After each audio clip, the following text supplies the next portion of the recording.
সকালে উঠলাম।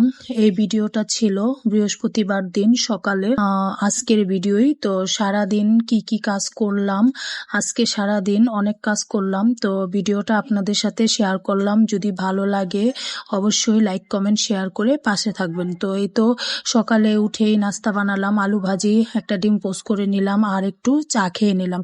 চা খাওয়ার পরে চলে গেলাম সেজুমেকে নিয়ে স্কুলে।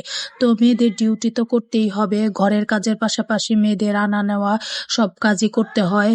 একটু আসার সময় সবজি নিয়ে আসবো, ভাজির জন্য একটু সবজি নিয়ে আসবো, আইসা আবার রান্না করব। তো মেয়েকে দিয়া হাতে সময় থাকবে 1 ঘন্টা, ছোট মেয়ের স্কুলের সময় 1 ঘন্টা পর। তো এই তো সেজো মেয়েকে স্কুলে নামাই দিয়া চলে আসলাম বাসায়। এসে তরকারি কাটলাম, মাছ আগের দিনের মাছ রান্না করা ছিল, মাছ আর রান্না করব না, একটু শুটকি রান্না করব। তো এখানে কহি ভাজি করলাম ডিম দিয়ে, আর এখানে ছোট মেয়েকে বললাম রেডি হতে, রেডি হয়ে গেছে। এই তো কহি ভাজি আর ঘরটর হালকা পাতলা একটু গুছাইয়ে বের হয়ে গেছে ছোট মেয়েকে নিয়ে স্কুলে। তো বাসায় আসার পরে দেখি মেজো মেয়ের সব গুছাইয়া টেবিল গুছাইয়া রাখা, বেসিনে সব থালা বাসন রাখছে। তো এগুলি সব এখন ধুয়ে নিচ্ছি। থালা বাসন এই খাওয়ার পরে তো অনেকগুলি হয়, তো এগুলি সব ধুইয়া আগে টেবিল মুছা তারপরে থালা বাসনগুলি ধুইতে আসলাম।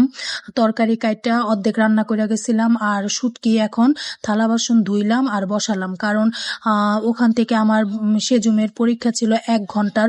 তো ও ছোট মেয়েকে দিয়ে আধা ঘন্টা বসে ওকে একবারে নিয়ে আসলাম। তো আসার পরে অনেক টায়ার্ড লাগতেছিল, বাইরে প্রচুর গরম পড়ছিল। তো গরমে আর ভাল লাগতেছিল না। তো কাজকর্ম করার পরে দেখলাম অনেক খারাপ লাগতেছে, তাই লেবু কাটটা নিলাম। 2টা লেবু কেটে এখন লেবুর শরবত বানায় নিচ্ছি। কারণ আমার দুপুরের সময় একটু ঠান্ডা শরবত খেলে শরীরটা ভালো লাগে, কারণ সারাদিন দৌড়াদৌড়ির মধ্যে অনেক টায়ার্ড লাগে। তো লেবু শরবতটা খেলে আর ওইরকম ক্লান্তি আসে। এখন এই তো লেবু শরবতটা খেয়ে নিলাম। মাঝখানে বসে এখন ঘরটা মুছতে হয়, ওইভাবে মুছা হয় না, হালকা করে মুছা হয়। তো আজকে একটু সুন্দর করে চিপা চাপা সব মুছে দিলাম, কারণ কালকে শুক্রবারেও দেখা যাবো বাজার টাজার করা হলে ওরকম ভাবে ঘর মোছা হয় না, হালকা করে মোছা হয়। তো আজকে একটু সুন্দর করে চিপা চাপা ঘরটা মুছে দিলাম। আর এখানে তো রান্না বান্না, ঘর মুছে গোসল সেরে নামাজ সেরে তারপর আসলাম খাওয়া দাওয়া করতে। খাওয়া দাওয়া করে আবার চলে যেতে হবে ছোট মেয়েকে আনতে। আর এখানে সেজু মেয়ে স্পোকেন করতেছে, ওর স্পোকেন বেঁচে যেতে হবে। তো এখানে তো রিক্সা দিয়ে যাচ্ছি, কারণ আমার 4 কন্যার বাবা আসতেছে ঢাকা থেকে।